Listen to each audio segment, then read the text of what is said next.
ක්‍රිස්තුමන් තුළම ප්‍රේමවන්තයනි සහෝදර සහෝදරියනි අද අපි සාමාන්‍ය සමයේ අපි 12 වන සතියේ අද බ්‍රහස්පතින්දා දින දවසේ පැතුළු වෙනවා. අද දේව වචනය අද ඔබට මට ආරාධනා කරන්නේ මතක් කරලා දෙන්නේ ඔබගේ ජීවිතයේ ගොඩක් සැලසුම් කරගෙන ඉන්න පුද්ගලයන්. හැමදේම අපි ජීවිතේ උත්සාහ කරනවා ජීවිතේ ජය ගන්න. හැම කෙනෙක්ම උත්සාහ කරන්නේ ජීවිතේ ජයගෙන යම් කිසි තැනකට යන්න තමයි මේ ලෝකයේ තුල ජීවත් වෙන හැම කෙනෙක්ම උත්සාහ කරන්නේ. ඒක ඔබ වෙන්න පුළුවන්, මම වෙන්න පුළුවන්, මේ රට පුරවැසියන් හැම කෙනෙක්ම වෙන්න පුළුවන්. අද උන්වහන්සේ කියන්නේ ඔබ ජීවිතේ වචනේ විශ්වාස කරලා උන්වහන්සේගේ වචනය අනුව ජීවත් වන හැම කෙනෙක්ම පර්වතයේ තමන්ගේ ගෙය තනාගත් ඒ පුද්ගලයෙකුට සමානයි කියලා. පර්වතයක අපි ගොඩනගනවා කියලා කියන්නේ ඊටාත්ම අමාරු කාර්යයක්. ඒ පර්වතේ කඩන්නට ඕනි, ඒ පර්වතය හරිය විදිහට හදාගන්නට ඕනි. ඒක ඊටාත්ම අමාරු කාර්යයක්, පහසු කාර්යයක් නෙවෙයි. ඒ කියන්නේ ජීවිතයේ අපි දෙවිඳුන්ගේ වචනේ මත ගොඩනගන විට අපිට මොනතරම් ප්‍රශ්නාවක්, මොනතරම් වේදනාවන් පැමිණියත් වැටීම් වෙන්න පුළුවන්. ජීවිතේ කඩා වැටීම් වෙන්න පුළුවන්. ජීවිතේ එපා වෙලා අපිව හැම කෙනෙක්ම කොන් කරලා එපා කියලා අප පැත්තකට විසි කරලා යන අය වෙන්න පුළුවන්.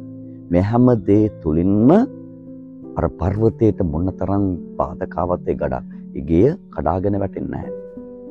සුළං වලට සහ විවිධ දේවල් පැමිණියත් ඒ ගේ තමත්ම ශක්තිමත්. මොකද ඒ තනලා තිබෙන්නේ මනත හදලා තිබෙන්නේ පර්වතය තුල.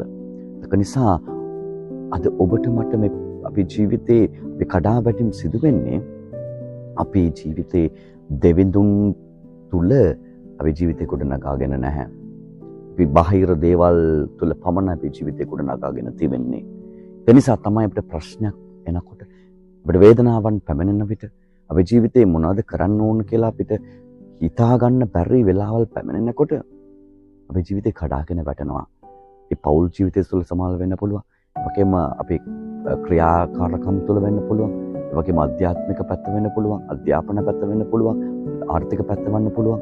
මේ හැම දේ තුළම අපි සමහර වෙලාවකට ජීවිතේ කඩාගෙන වැටෙන උදේ නැගිටිලා ඉඳලා අපි නිින්දට යනකම් අපි ගොඩාක්ම බෑ කියන මතය තුළ තමයි අපි ජීවත් වෙන්න උත්සාහ කරන්නේ.